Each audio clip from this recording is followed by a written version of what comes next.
Hey guys, it's Lisa here from Peaceful Rage or Rageful Peace. Again, like I've said, our channel is positive and can be reflecting on subjects or things that people don't normally talk about, things we don't face. Currently, our situation, we are a medical family. We have had issues due to a lot of stress. Our family has gone through a lot. So our daughter is spinal muscular atrophy type 1. She has a tracheostomy, ventilated. Myself, we've lost a son. We've gone through a lot of turmoil.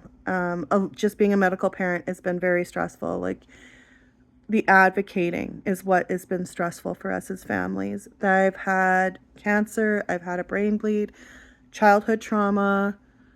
I'm a suicide survivor. And it's a struggle every day. So being in the position we are right now has been a big struggle for my mentality to even push forward every day. We've lost our home. We had financial struggles. We've had a lot of lack of help through improper supports, like right from day one, from when our daughter was diagnosed. There was no proper support. I had to leave my home from up north. I gave it up, just dropped everything to fight for my daughter's rights of life and be proactive in her care. You can be proactive. I have had to fight the hospital ethics. The amount of advocacy that I've had to do is unbelievable. From a place where they say they support you, that this is a children's place.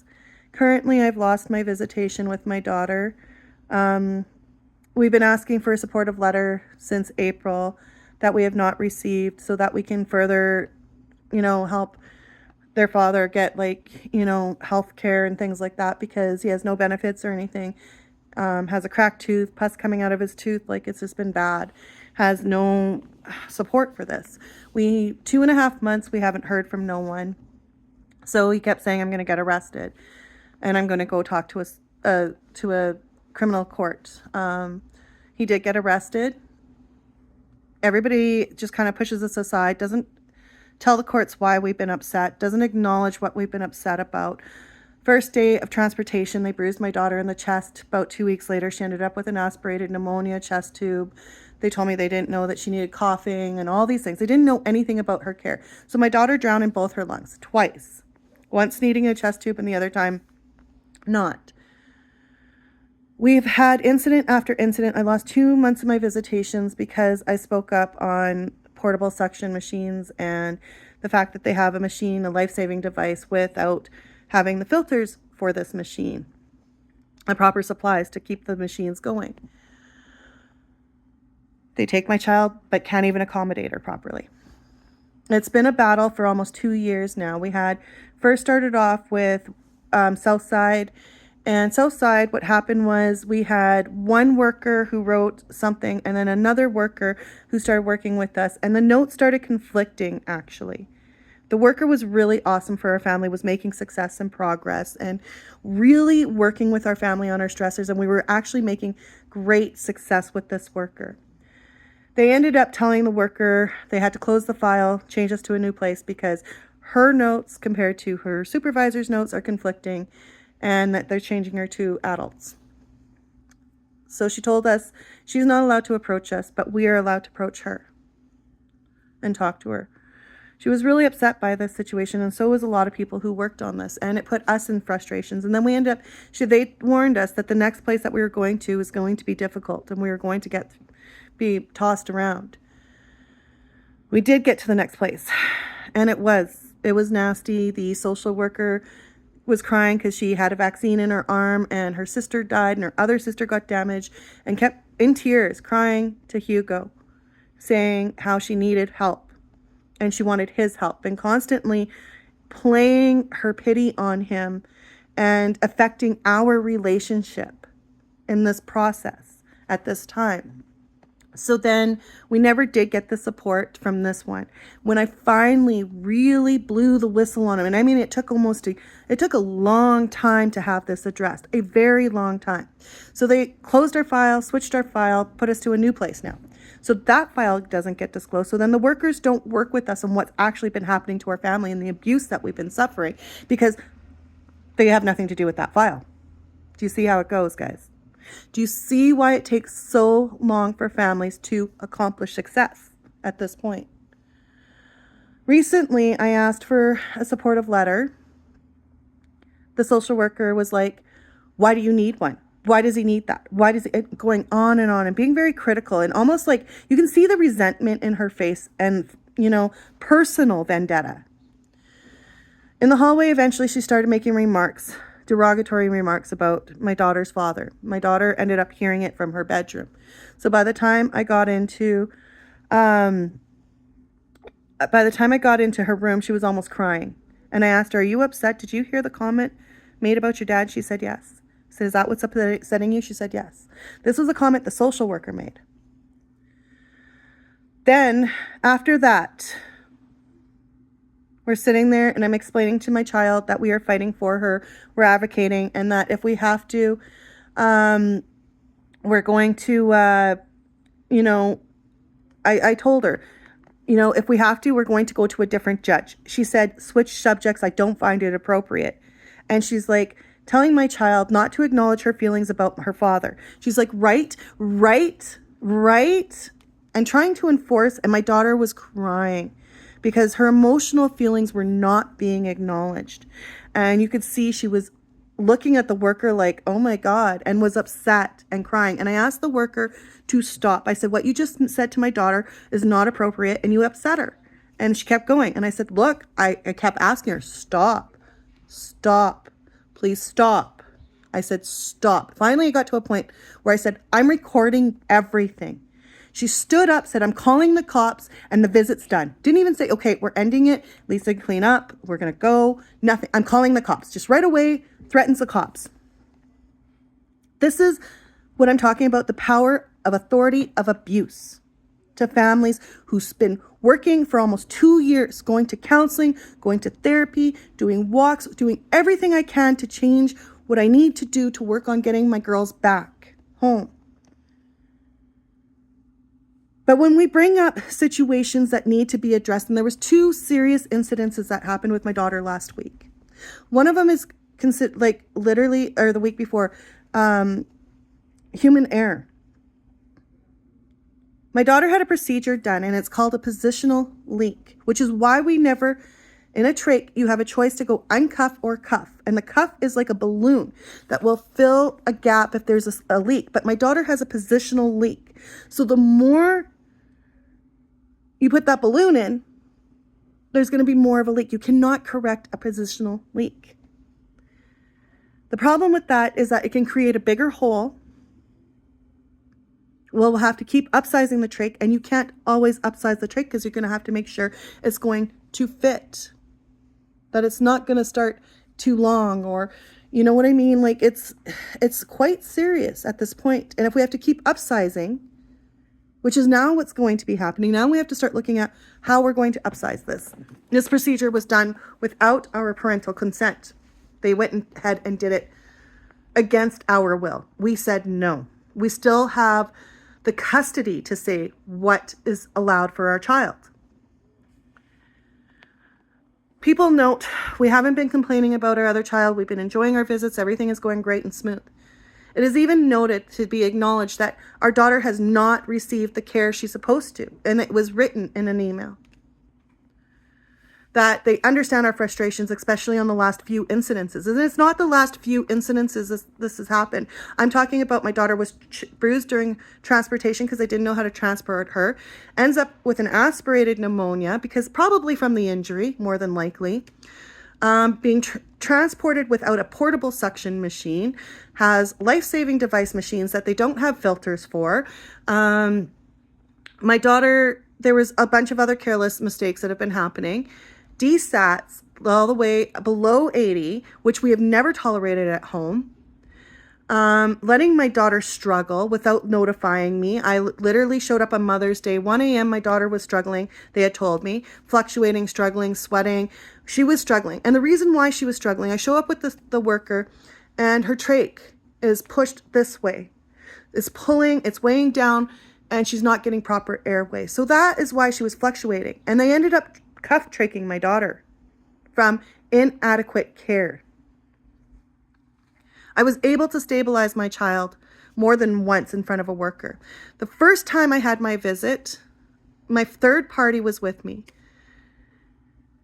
And we warned him. We said, they asked us to cover their breaks. And it was not even 5 minutes, 10 minutes. We just got in there, just said hello to my daughter. And then all of a sudden the nurse goes, lifts her head and goes, oh, Lisa, can you cover my break? We're in a facility. And I'm being asked to cover a nurse's break. I'm not on the payroll. That's not supposed to be my responsibility. My social worker's mouth hit the ground. I've been asked not to post my videos anymore, not to discuss any of the matters anymore, because this is what they want us to do. They want to shut us down. I've been threatened I'm going to have probably a $25,000 fine, possible jail over these factors, but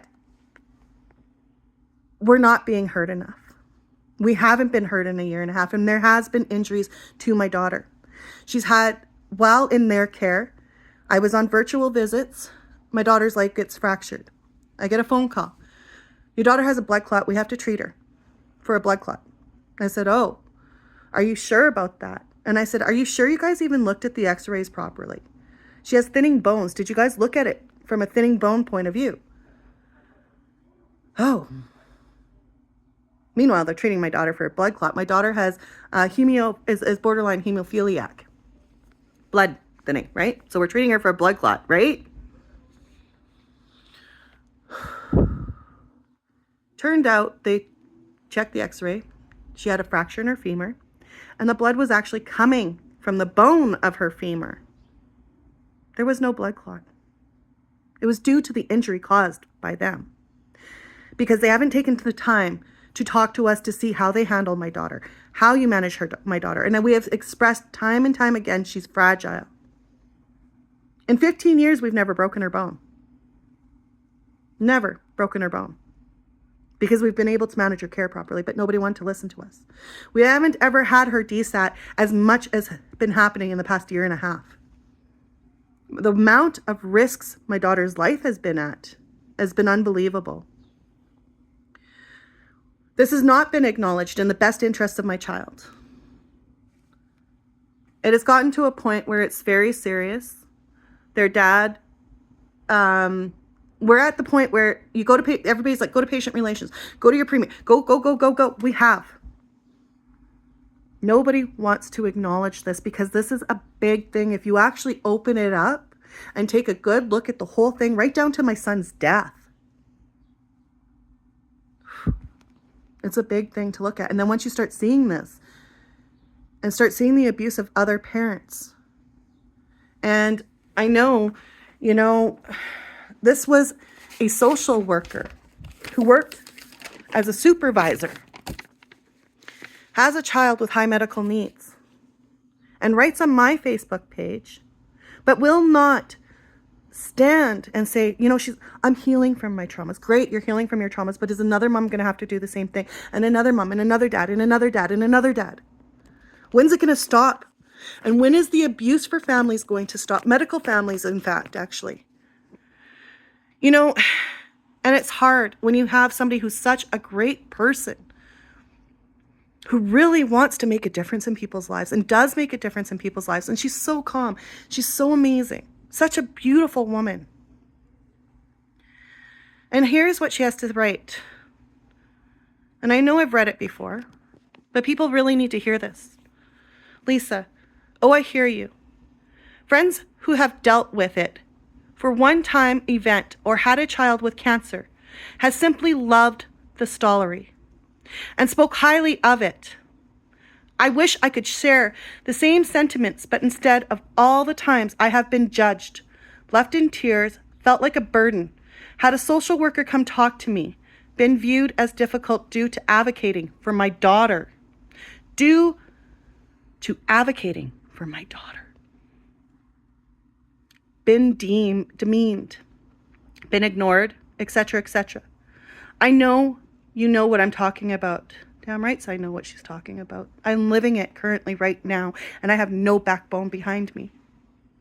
I'm against, you got to imagine, when you go into that room, there's 3 people plus people on their little videos and everybody taking notes and everybody up against you. And nobody putting the right notes forward to say, this is how we can resolve this problem. Anyway, she says, I know I know you know what I'm talking about, because it's something that only medical mothers would know. A place that should have been a safe place further led to trauma for me. I love how she wrote that. A place that should have been a safe place further led to trauma for me. It's also led to further trauma for me, and it's still currently happening to this day. A lot of our stressors, yes, there's been family violence that have led to family violence. If you guys watch Take Care of Maya, you will see that how the parents' stress escalates, how they get played against each other, their stresses, and they try to communicate. When you've got all these doctors playing the parents against each other, telling one parent one thing, telling the other parent another thing, it's brutal. It is brutal.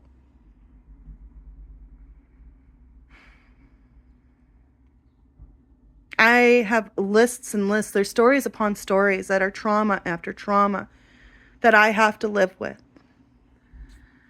that are not resolved. And these are our stressors. These are our problems, but they want us to sign papers and say in court that it's strictly family violence, that it is our fault, and that we are going to correct it by getting a support group.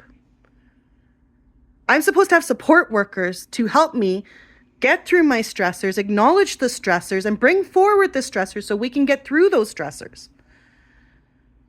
But nobody wants to acknowledge the real facts that have happened to my child, because if we do, it's actually criminal at this point. Seriously criminal. And I don't know how many people say it's criminal, it's malpractice. Get a lawyer. She needs a medical lawyer. I'm trying. I have tried. I'm not rich. I don't have money. Because it's such a big case, I talked to a malpractice lawyer. They're like, this is a huge case. You need a civil litigation. So they don't want to take my case because they want me to go to a civil litigation lawyer, prosecutor. Tell me what prosecutor is going to want to take this case at this point? Who's going to want to make the change for families so that our families can focus on the quality of life that we have with our children? That we can focus on what is important in our child's medical care and not the stressors of, I think of all the times I have been judged, left in tears, felt like a burden, pushed to the edge. I'm a suicide survivor, and I'm going to tell you, it has been a struggle. Between the fighting between Hugo and I, between the loss of my children, the loss of my home, between cancer, between a brain bleed, I have not literally had a moment to just enjoy life. Just enjoy it. It's been death after death after death, after pain, after stress, and it doesn't stop. And the big stress that we are having to this day is the abuse that my child has suffered, that has caused bodily harm. The trauma. A place that should have been a safe place further led to trauma for me. And that has been for me. It's been for other mothers. Other moms who fight hard. Same thing as me, doing good. You know, they've had their flaws, been showing their potential. Their kids have injuries through the care of our what's supposed to be safe programs. We have to deal with all of these stressors. We have to deal with what we're being forced to. And I'm being told that in order to see my child, I cannot have a compromise. I have to sign to their standards. And they're being very strong on this because at this point, it's my word against theirs. And if I sign those papers, I'm going to agree that I was the trouble to their staff. I caused these problems, and it's not going to be acknowledged that their staff made my child cry twice over the comment she made about her own father. That's not going to be addressed. They want me to say that I was rude to the staff, I was yelling, I was swearing, and I did. I called this, I did. I wasn't yelling and swearing. I was asking the social worker to stop. And eventually at the end of the visit, when I was leaving, I went up right to her face, looked her in the face, and yes, it was in front of my daughter, and I shouldn't have done it, but I did. And I called her a bitch.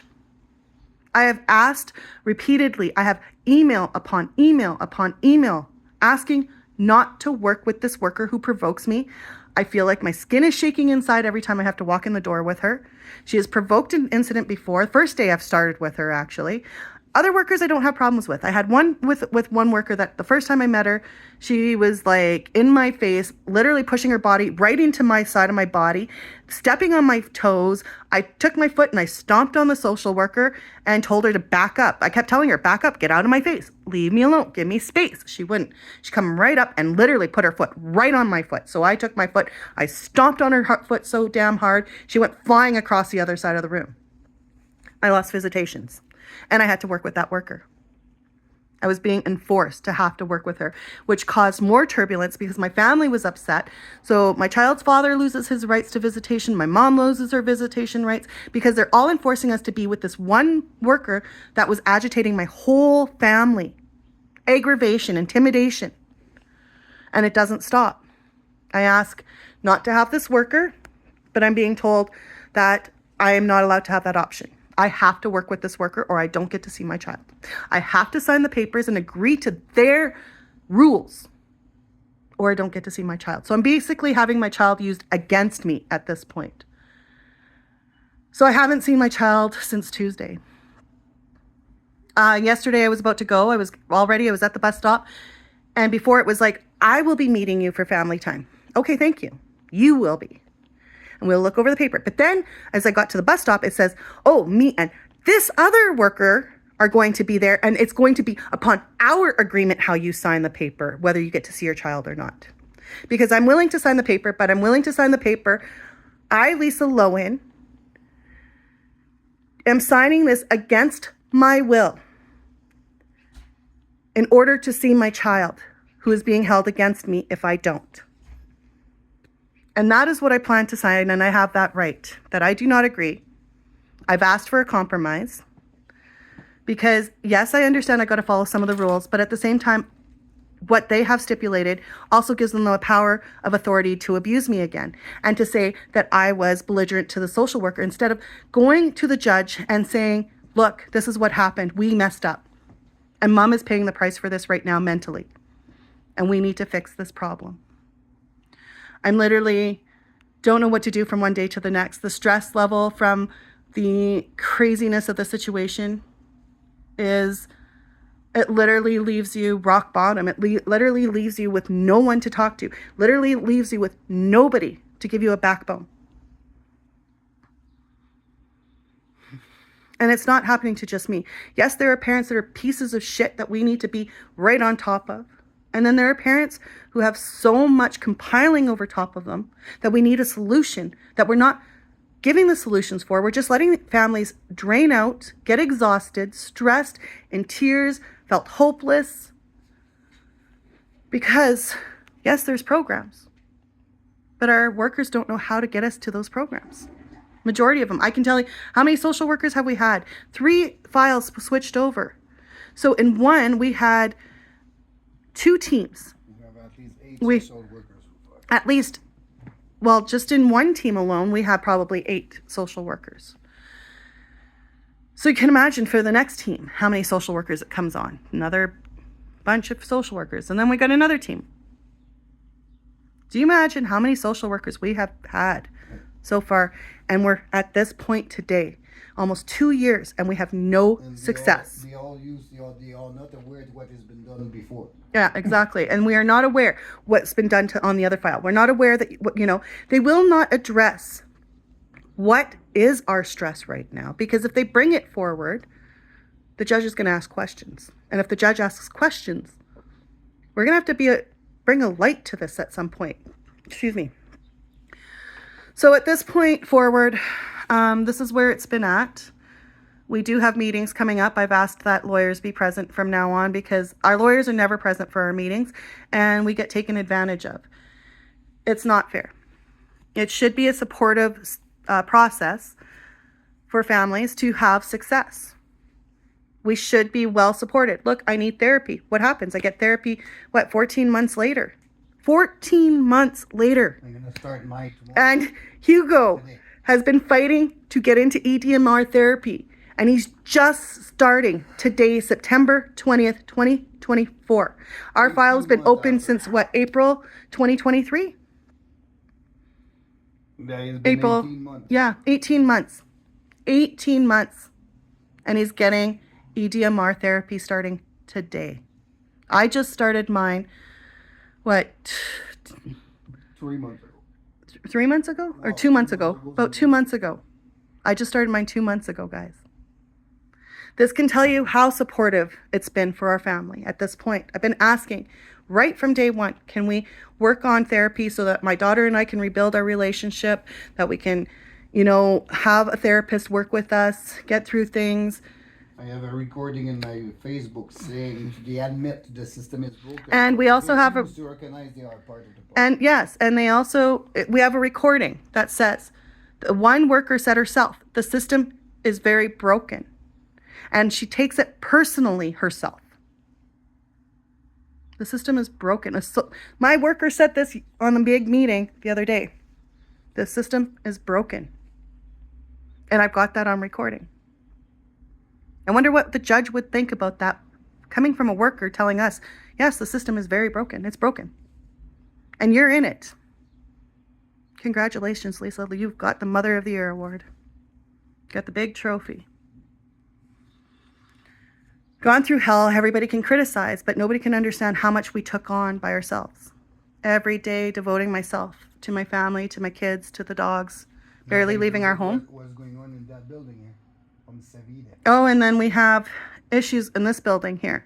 So we come in and yes, we are strong people. We don't want people, if somebody's going to be recording something, I don't, and especially when they don't know the situation. We had an incident where somebody had fallen on the ground because there's missing stones and cobbles in the front of our building. So the person tripped and fell on the ground and we had to try to back somebody up and he wouldn't move up. It was an emergency. So Hugo backed him up and anyways, they took it as an aggression because we're trying to get this woman up, trying to get her assistance, trying to get her help. And the guy is just like freaking out and panicking and yelling and caused chaos anyway. So anyways, they, started going on us about that and saying, oh, he was, aggressive on that. But, in an emergency and when you have a wheelchair that is almost running over somebody, you got to put your priority of safety of, you're almost running this woman over. Your wheelchair is like right at her ribs pretty much. So back it up, buddy. Anyways, from here on in, we've had a shooter on the 9th floor. We've had somebody pull a knife on Hugo right in the front or the back of our building, right in the back door as we're going out for coffee. We've had people complain saying that I have a double unit, an adaptable unit. I have a daughter on life support that I'm working hard to get into, to get people back here. People smoking crack in the hallway and the stairs. We've got people smoking crack outside. People going down to the parquet, smoking pot, smoking crack. We've got people who have 2 animals in the building. I can't even have my dog, but people have dogs in the building, have extra people staying here for over a year, never paying rent, living here. Before you accept here, you've been told you've been an Yeah, and before, when I was accepted here, yeah, that's right. Hugo's reminding me of some of these things. They told me I was allowed 1 dog, and emotional support for us. she is my, yeah, and so, so now I'm at the place where I have to look at surrendering my dog.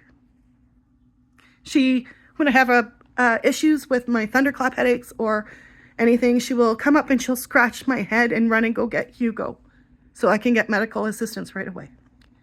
She's been an amazing dog. And unfortunately, now I have to go surrender her. And we've had a lot of loss. And then recently we have people that just want to really make it difficult for us and really want to attack me because of my unit. And this unit was available for over a year, from what I understand. And I was homeless for 8 months. Lived in a trailer. I bought a trailer for $1,500, stayed on the property for a while, and lived in a 20-foot 69 trailer, 1969. And for 8 months in between the hospital and my mom and things like that. And there's a unit available since December. And there's a few other units. And it's like this all over. And then we have homeless people, but I understand we have to do renovations and things like that for units and stuff, and it takes time. But not a whole year, it doesn't. Anyways, moving forward, we are at a difficult point. You get tired, you're exhausted, you don't feel like you have the right support anywhere you turn. Your child has not had the right support from the beginning. Her body has been harmed more than once under their care. If all those injuries ever happened in my care in a year and a half, I would be in he goes, I would be in jail right now. I would have my name all over the tabloids. I would be literally a mess at this point. And I would like to know, why are they above the law for all the injuries that my daughters occurred? Why are they not being held responsible for their actions? And why are they not taking responsibility for their actions and saying, this is why mom's upset. This is why dad is upset. This is what has been truly going on. Best interest of the child, right? No, it's political. Because if it was the best interest of my child's life, she would be here right now. We would be under supervised visits and we would be excelling at this moment. We were excelling with the first worker, but because we were, they didn't like it. They told us it's conflict of interest in their discrepancy of their notes between the other supervisor and her. And she was amazing. She was excelling with our family. We were succeeding. There was happiness. There was positive. Yes, there was rebuttals on my daughter's care, but we were actually excelling somewhere with this worker. So you see what happens. You start making achievements and success, but when you have a story behind what's happening, they want to shut you down. You can't put that there. You can't say this. You can't go public with this, and you can't do that. Well, you're not helping me do your job. You're not protecting my child. You're not bringing out forward what needs to be brought forward in the best interest of my child's life at this point. You've lied to the courts more than once from the very day one. The honesty, the truth has not been disclosed in the best interest of my child's life at this point. So now they're using any retaliation against me at this point that they can. And their lawyer is pissed at this point because he doesn't like to be insulted whatsoever. And unfortunately, he was called a puppet by a massive doctor, actually, who did a big assessment on us. And she said, he's just one of their puppets too. And oh my God, he did not like that. It wasn't us that called him a puppet. And now because we posted that online, they want to threaten us with $25,000 fine or 6 months in jail. Or jail time. So unfortunately, this is where a lot of parents get pushed to the system. Or I said it, I'm going to get another fine. And that came out by accident. But we're going to be pushed with all these fines. But no acknowledgement, no resolution for my daughter's body or the damages that have been done under the care of our government. Power of authority, the abuse of power of authority. And then we wonder why it takes 5 years to get our kids back. And I will not stop doing what I'm doing. I will not stop doing what I'm doing because it's not okay. I do understand we have our responsibility of things, but I have told them we are disgusting about what we have. We talk about what we have done. But what I want is the reason why we have to reach there. 17 years, pretty soon here. 17 years. We tried to bring those issues forward, and it's not been possible. 17 years we have been posting online the progress of Anna, everything with $25,000 fine again. It's like it's so much in there to you, we cannot go around it. 17 years of the progress of fighting against spinal muscular atrophy for our daughter. To be proactive. Every detail has been there. When she was sick, when she was happy, when we've been bringing her outside, everything have been posted on social media. Because how proud we have been for her at time, how sad we have been for the situation at other time, another time to express our frustration against the system. I've never been a problem before. And I'm going to remind people, we have the full guardianship. We have lose the custody for now. I have called social services myself. And now all of a sudden it become a problem to discuss about what's going on with my daughter. And because I have named the name of the institution or whatever, if it will be my video right now, I will name them all. But I'm not going to do that for Lisa because she's the one who's going to pay the price for it. And now all of a sudden when we talk about the real issue, we're going to face $25,000 fine or 6 months in jail. But unfortunately, I'm going to have to take it because I am not going to stop. Because that's not only for me, it's for the other family. Maybe it's already too late for my daughter, obviously. The disease have make a big part of it. And in my own opinion, why they are so comfortable in their chair is because they have the backup of all the professional, because it's what they go for. If my daughter die on that center, even if it's a medical mistake, a negligence, they have the backup of the professional who's going to say cause of death, complication following a terminal disease, spinal muscular atrophy. Then what? The file's going to be closed. Me and her mother is going to have to live with it. And we have another daughter who's going to hold back. That is another story. They refuse to look at the fact to my daughter is full clear of mind. But someone, they don't tell us who, all of a sudden she have been classified at the eye of the court as a non-verbal child. She communicated with her eye and her lip. She understand 100% what she said. What we said and what they said, she heard. She have an extremely deep sense of hearing because she cannot turn her head. That's it, what it function. It's her ear. And again, 100% clear of mind. She have been giving about a year and a half ago, a little bit more than that, an eye gaze communication computer by Make-A-Wish Foundation. And shortly after that is when the thing goes south. We never received the help how to use it. We get that gift from Make-A-Wish, or Make-A-Wish Foundation, her last wishes. Nobody won't help us to figure that communication device to she can use and actually express herself. These have a bunch of email to confirm all this. Ashley is with Grand Rose, specialist who refused to work with them to give us the program she need. Because we have lost somewhere.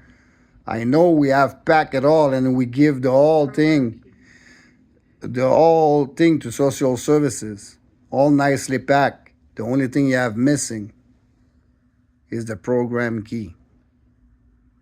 Nobody can figure out where that program key went to be able to try to use that brand new device to, I believe it's around $30,000. Or try to even replace the key. So they have only the program missing. And we keep putting pressure. Oh, they say, we start using a new technology to connect to your head, and apparently we have a technology we know it works. Somebody have been nice enough, without naming any name, their children have passed with the same condition of my daughter, and they have gifted the computer to my daughter then. And we have started using it. And she was showing to she be able to use it. But that computer was old and it crashed. And we finally decide to use her last wishes. We wanted to keep for other reason.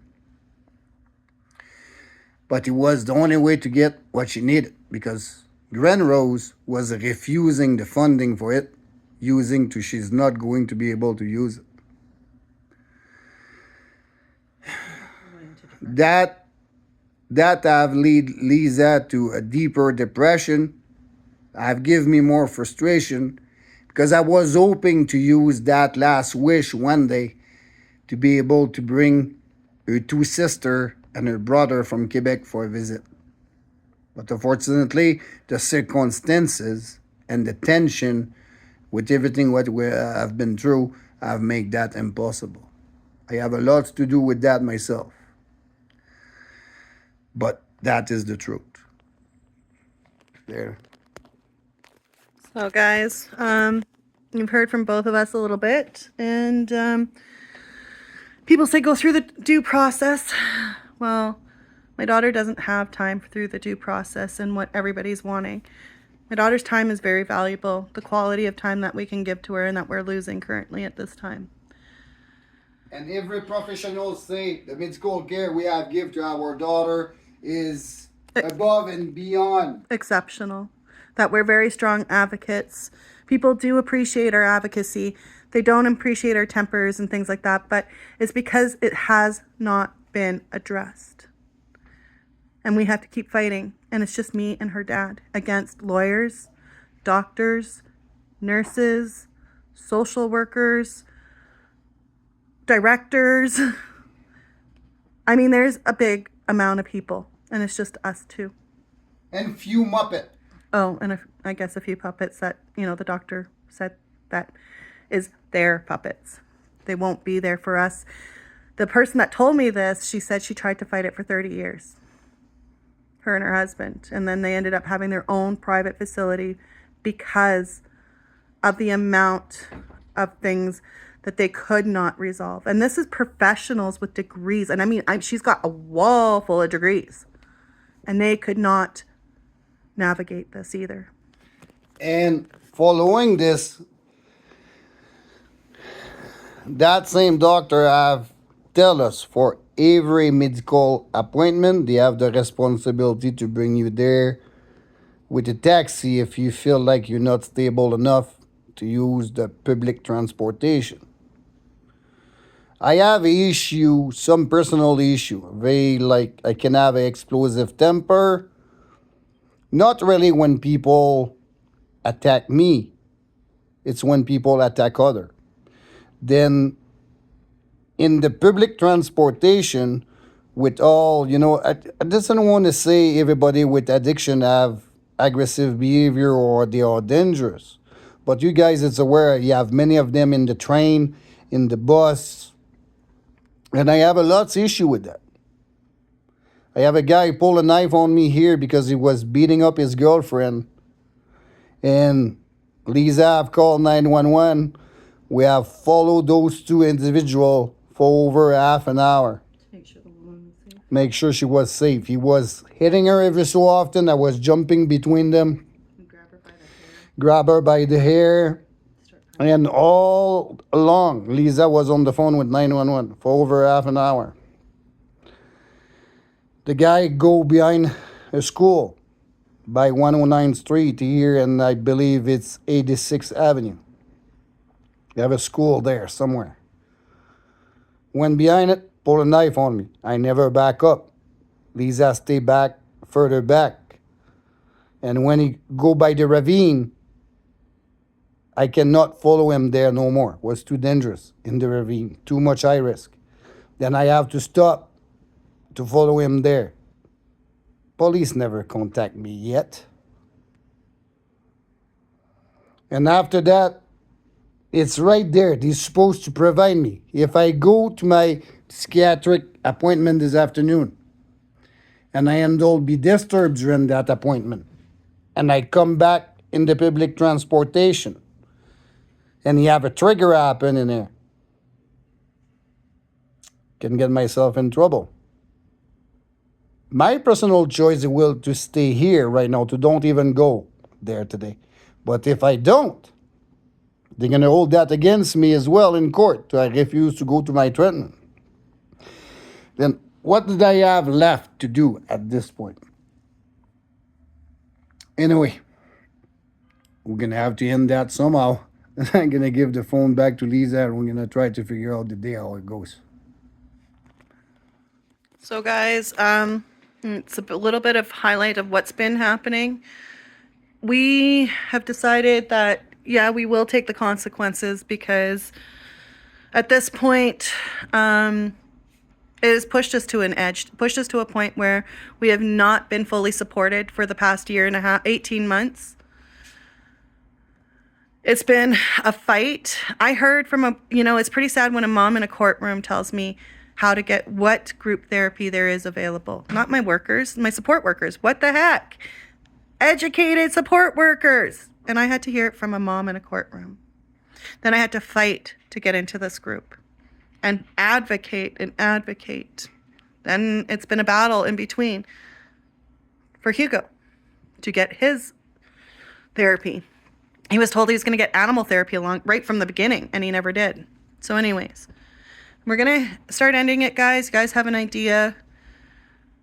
And at some point, people need to start speaking out and saying that the human rights of this and the ethics of it and the way they compromise is not a compromise. They enforce people, put people through trauma, belittle them, degrade them, make them feel worse about themselves instead of feeling like that they can be successful.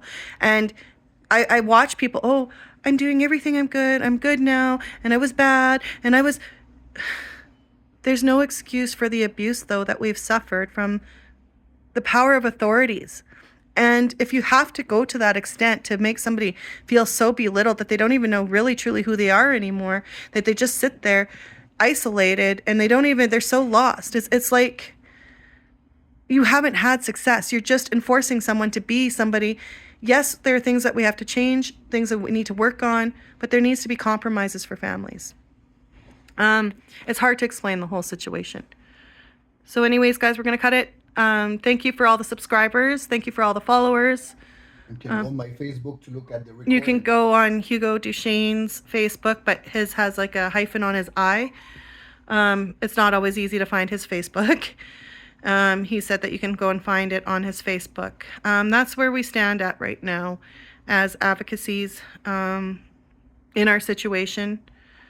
There's a lot more to what's been going on than meets the eye, and it's been a struggle. So anyways, guys, have a great day. Enjoy it. The sun is still out, so embrace this beautiful time before the snow comes. And thank you for following us.